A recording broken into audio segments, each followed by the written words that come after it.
Uncle Gutenberg was a bookworm, and he lived on Charing Cross.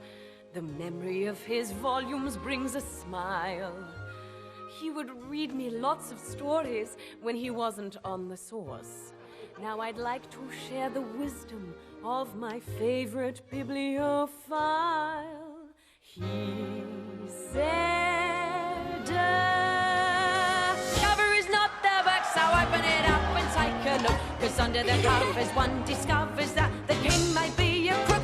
Chapter titles are like signs, and if you read between the lines, you'll find your first impression was mistook.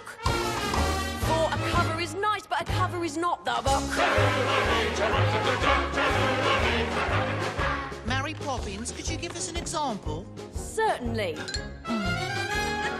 Nellie Rubina was made of wood, but what could not be seen was though her trunk up top was barren. Well, her roots were lush and green. So in spring, when Mr. Hickory saw her blossoms blooming there, he took root despite her bark, and now there's seedlings everywhere. Which proves that cover is not the book, so open it up and take a look. 'Cause under the covers one discovers that the king may be a crook.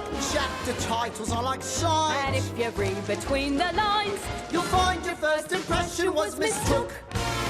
For a cover is nice, but a cover is not the book. Shall we do the one about the wealthy widow? oh, by all means. Always loved that one. Well, go on then. Lady Hyacinth Macaw brought all her treasures to a reef, Where she only wore a smile. plus 2 feathers and a leaf.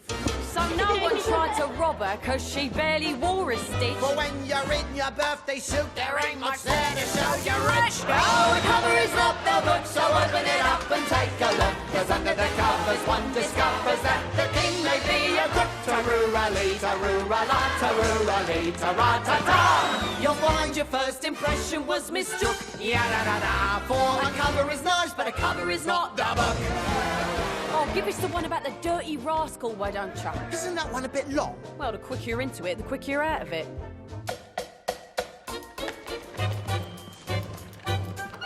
Once upon a time in a nursery rhyme, there was a castle with a king hiding in a wing. 'Cause he never went to school to learn a single thing. He had scepters and swords and a parliament of lords, but on the inside he was sad, egad, because he never had a wisdom for numbers, a wisdom for words. Though his crown was quite immense, his brain was smaller than a bird's. So the queen of the nation made a royal proclamation to the missus and the messers, the more or lessers, bring me all the land's professors. Then she went to the hairdressers, and they came from the east, and they came from the south. From each college they poured knowledge from their brains into his mouth. But the king couldn't learn, so each professor met their fate. For the queen had their heads removed and placed upon the gate. And on that date, I state their wives all got a note. Their mate was now the late great. But then suddenly one day a stranger started in to sing. He said, I'm the dirty rascal and I'm here to teach the king. And the queen clutched her jewels, for she hated royal fools. But this fool had some rules they really ought to teach in schools. Like, you'll be a happy king if you enjoy the things you've got. You should never try to be the kind of person that you're not. So they sang and they laughed, for the king had found a friend. And they ran onto a rainbow for the story's perfect end. So the moral is you mustn't let the outside be the guide, for it's not so cut and dried. Well, unless it's Dr. Jekyll, then you better hide. Petrified! No, the truth can't be denied, as I now have testified. All that really counts and matters is the special stuff inside. He did it! The cover is not the book, so open it up and take a look. 'Cause under the covers one discovers that the king may be a crook.